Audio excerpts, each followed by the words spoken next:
오늘의 10분 말씀. 요한계시록 1장은 아주 분명하게 시작됩니다. 예수님께서 요한에게 환상과 말씀을 보여주셨고 그것이 곧 계시입니다. 이 계시를 말씀을 읽는 사람, 듣는 사람, 그리고 그것을 기록하고 지키는 사람은 1장 3절에 복이 있다고 하셨습니다. 이 책은 단순히 미래만을 말하는 게 아닙니다. 요한을 통해 아시아 지역의 여러 교회들에게 전해진 예수님의 편지입니다. 그래서 우리는 요한계시록을 앞으로 일어날 일들만으로 이해해서는 안 됩니다. 오히려 이 말씀을 통해 오늘 우리가 어떻게 살아야 할지를 더 깊이 생각하게 됩니다. 반드시 승리하실 예수님을 바라보며 지금 현재의 삶을 견디고 살아가야 한다라는 도전이 담겨져 있는 것입니다. 오늘 본문 요한계시록 1장 9절에서 20절은 요한이 직접 보고 들은 계시를 본격적으로 전해주는 장면입니다. 그런데 이 모든 일은 예배하는 삶 속에서 일어납니다. 본문에서 드러나는 예배의 모습은 세 가지입니다. 첫째, 고난에 동참하는 예배입니다. 요한은 하나님의 말씀과 예수님에 대한 증언 때문에 반모섬에 유배되었고 그 고난 속에서 이 편지를 기록하게 됩니다. 예배는 편안한 곳에서만 드려지는 게 아닙니다. 고통 가운데서도 하나님을 붙드는 것이, 말씀을 붙드는 것이 예배입니다. 둘째, 예배 중에 하나님의 말씀이 더 분명해집니다. 요한은 주일날에 예배하던 중에 강한 음성을 듣게 됩니다. 바로 예수님의 계시였습니다. 예배는 하나님의 음성을 듣는 자리가 됩니다. 셋째, 예배는 세상의 두려움보다 더 크신 하나님의 주권을 바라보게 합니다. 요한은 환상 가운데 7 금초대 사이를 다니시는 예수님을 보게 됩니다. 그리고 그분은 처음이요 마지막이며 살아 계신 분이십니다. 죽음을 이기신 분이십니다. 아무리 세상이 흔들려도 예수님께서 모든 것을 다스리고 계신다라는 사실을 보게 되는 것이 바로 예배입니다. 이 말씀을 통해 우리의 각자의 예배를 점검해 보시길 바랍니다. 예배는 단순한 행사가 아니라 고난 가운데 드리는 진심이고 하나님의 말씀을 듣는 시간이며 세상의 두려움을 넘어 예수님의 통치를 믿음으로 고백하는 자리입니다. 오늘 본문은 두 부분으로 나눠서 볼 수 있습니다. 첫 번째는 요한이 받은 명령입니다. 두 번째는 예수님의 본격적인 음성, 곧 계시입니다. 먼저 첫 번째 본문은 요한이 받은 명령입니다. 9절서부터 11절입니다. 먼저 9절을 보면 나 요한은으로 시작을 합니다. 요한이 자신을 소개하는 장면입니다. 단순한 자기 소개가 아닙니다. 그는 자신을 너의 형제라고 부릅니다. 그리고 이렇게 말합니다. 예수 안에서 환난과 나라와 참음에 동창하는 자라고 말합니다. 고난에 함께하는 믿음의 식구라는 의미가 됩니다. 요한은 그 고난 때문에 반모섬에 있게 되었다라고 밝힙니다. 이 섬은 로마 제국이 죄인들을 추방하던 척박한 장소였습니다. 요한은 복음을 전하다 이곳에 갇힌 것입니다. 하지만 그곳에서는 그는 예배했고 그 예배 속에서 하나님의 말씀을 받습니다. 이 편지는 단순히 개인적인 체험이 아닙니다. 당시 로마의 핍박 속에 있던 여러 교회들을 향한 메시지입니다. 요한은 자기 자신도 고난을 당하고 있다고 말하면서 그들과 같은 믿음 안에 하나 된 식구임을 강조합니다. 혹시 여러분도 예수님을 믿기 때문에 받는 고난이 있으십니까? 고난에 동참하는 자는 하나님 나라에도 동참하게 됩니다. 저 역시 고난이라는 단어가 반갑지는 않습니다. 하지만 성경을 묵상할수록 고난은 믿는 사람들에게 선택이 아니라 필연임을 알게 됩니다. 10절에서 요한은 주의 날에 내가 성령에 감동되어 라고 말합니다. 여기서 주의 날은 지금 우리가 부르는 주일을 말합니다.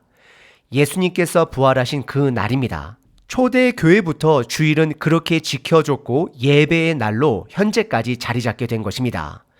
이 예배 중에 요한은 나팔 소리 같은 음성을 듣습니다. 구약에서 나팔은 전쟁을 알리는 신호였습니다. 신약에서는 주님의 오심과 승리를 선포하는 상징의 소리입니다. 그 음성은 11절에 이렇게 말합니다. 내가 보는 것을 책에 써서 7 교회에 보내라.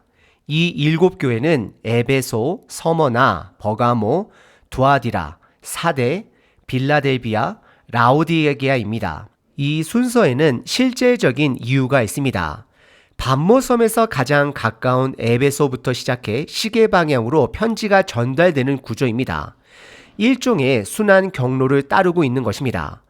요한은 고난에 동참한 자이자 예배하는 자입니다.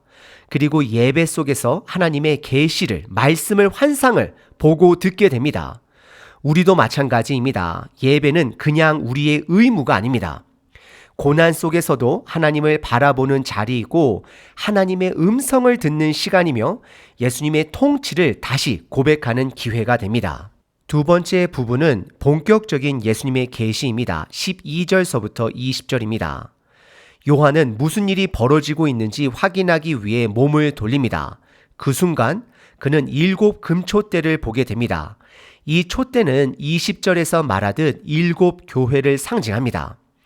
요한은 지금 성령 안에서 환상을 보고 있습니다.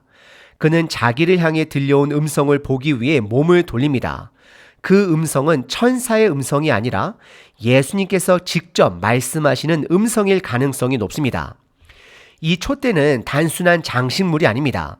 출애굽기에서는 성막 안에 7 등불이 있었고 스가랴 4장 2절에서도 7 등불을 가진 촛대가 등장합니다. 예수님이 교회를 촛대로 보여주신 이유는 분명합니다.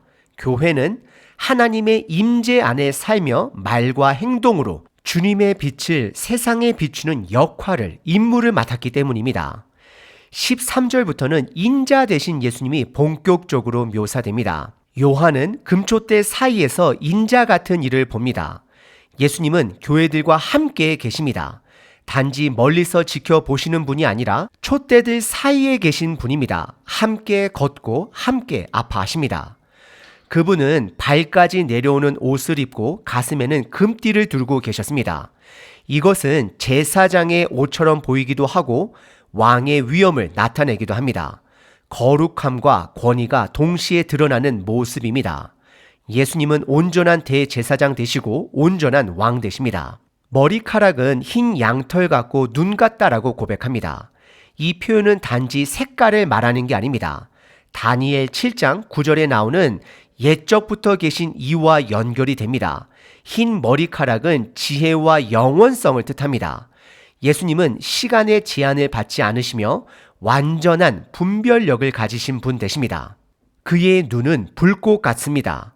이것은 예수님이 모든 것을 꿰뚫어 보신다라는 뜻입니다. 숨길 수 없습니다.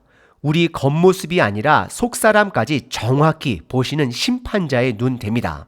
그 발은 풀무불에 단련한 빛난 주석 같습니다. 여기서 말하는 주석이라는 표현은 요한계시록에서만 사용됩니다.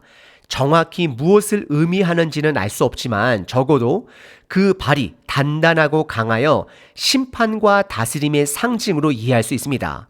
거짓과 불의를 질밟는 힘이 되는 것입니다. 그의 음성은 많은 물소리 같습니다라고 말합니다. 잔잔한 물결 소리가 아닙니다.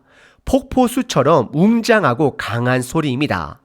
에스겔에서도 하나님의 음성은 천사의 날개 소리로 비유됩니다. 이 소리는 영광과 위엄을 상징합니다. 그의 오른손에는 7 별이 있습니다. 20절을 보면 이 별들은 7 교회의 사자, 즉 천사입니다. 예수님은 교회의 주인 되십니다. 교회를 주관하시고 교회를 다스리십니다. 그의 입에서는 좌우에 날선 검이 나옵니다. 이것은 예수님의 말씀의 능력을 상징합니다.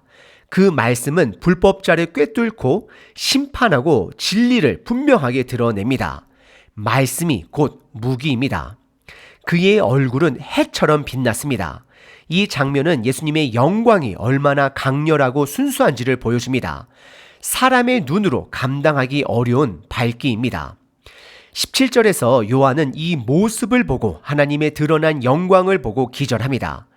그만큼 예수님의 모습은 압도적이었습니다. 그러나 예수님은 요한에게 오른손을 얹고 말씀하십니다. 두려워하지 말라. 나는 처음이요 마지막이다. 즉 영원한 분 되심을 선언하십니다. 살아있는 분 되십니다. 죽음을 이기신 분 되십니다.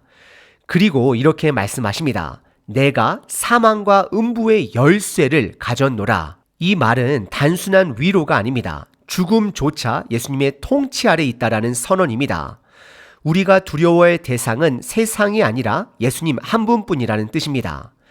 19절에서 예수님은 요한에게 다시 한번 명령하십니다.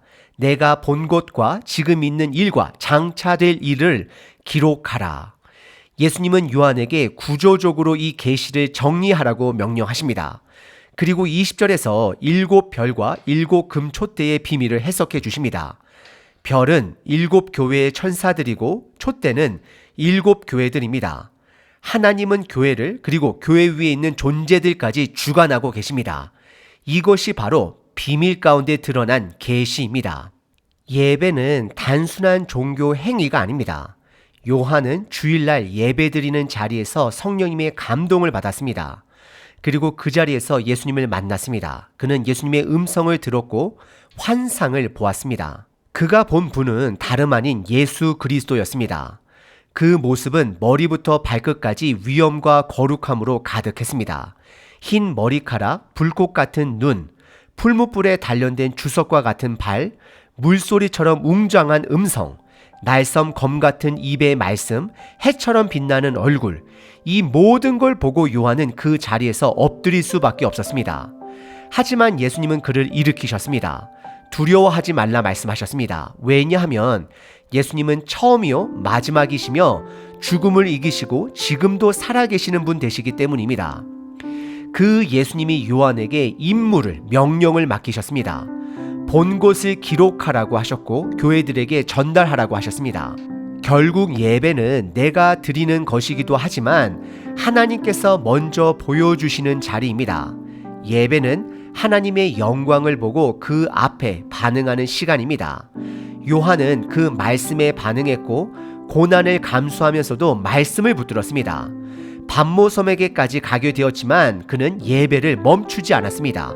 오히려 그 고난 속에서 더 깊은 하나님의 계시를 드러남을 경험했습니다.